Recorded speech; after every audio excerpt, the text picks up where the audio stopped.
Watch me paint the farm stand while I tell you about some issues I ran into with code enforcement. So it was like the first month that our farm stand was actually open for business. I went to check the money box and I found a long strip of paper that was from my city, and it basically told me I had to move my stand. And since it's a trailer, it's technically a vehicle, so they told me I had to move my vehicle from the grass, because apparently it was on the city's property even though it was in my lot lines. Now this was a year ago, but I think I remember them wanting me to pay a fine for it. So I ended up driving myself to City Hall. As I was leaving my driveway, I noticed that all of my signs were missing from my property.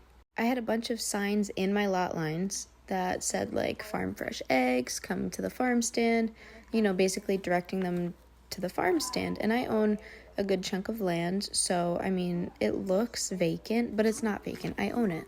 To clarify, there's nothing on the lot. It's just trees and like woods. So you wouldn't technically know if anybody owned it unless you did research before ripping signs up out of the ground from someone's property. But anyways, back to the story. So I drove myself to City Hall to speak to code enforcement myself. And when I walked in, there was a lady sitting at the desk, and I was like, hi, all my signs are missing from my house. And the lady behind her was like, yup, that's me. I took your signs, what about it? And then she did that like cold, douchey stare where she just like stares right through you with her like mouth flat, you know what I mean? So I was like, well, could I get them back, please? And she's like, I'll give them back, but you absolutely cannot put them back up. And I said, why? And she was like, you just can't put signs on vacant lots. If the property isn't yours, you can't use it. You have to move your stand too because it's not your property. And she was in disbelief when I told her, I own it, that's my property, and I was in my lot lines. It wasn't even on the government property. I said that she just looked at me because she didn't know what else to say. I already got her wrong. What she didn't know, though, was I already read all of, like, the city laws and the Florida laws for my farm stand and having a vehicle in the grass and XYZ. I already read up on it all, so I was prepared when I went in there, which she wasn't expecting, because she started listing all these reasons why I couldn't have a farm stand, and each one she said, I gave her the exact, like, document and everything that she was wrong, and she was so pissed. After arguing for some time, she goes, you know what, I'm just going to keep an eye on your house. I'm going to be watching your house.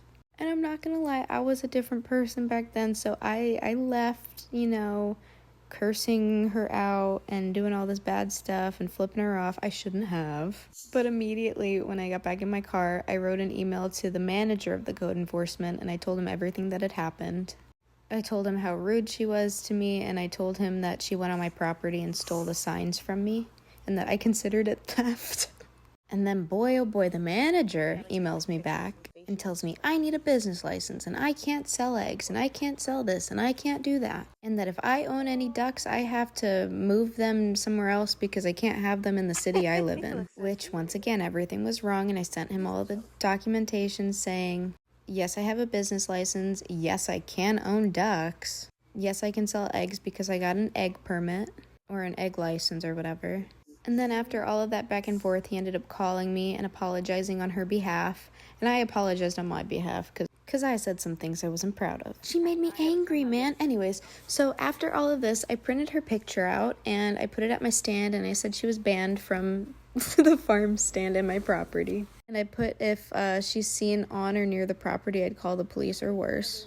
About a week later, I made an update video for my TikTok, and someone commented about the picture of the lady that was banned and was like, what happened? So I did a little story time, and I blocked out her face as best as I could for the video. But somehow she saw my TikTok and called the police, and the police showed up at my door and was like, just delete the video, like nobody actually gives a fuck.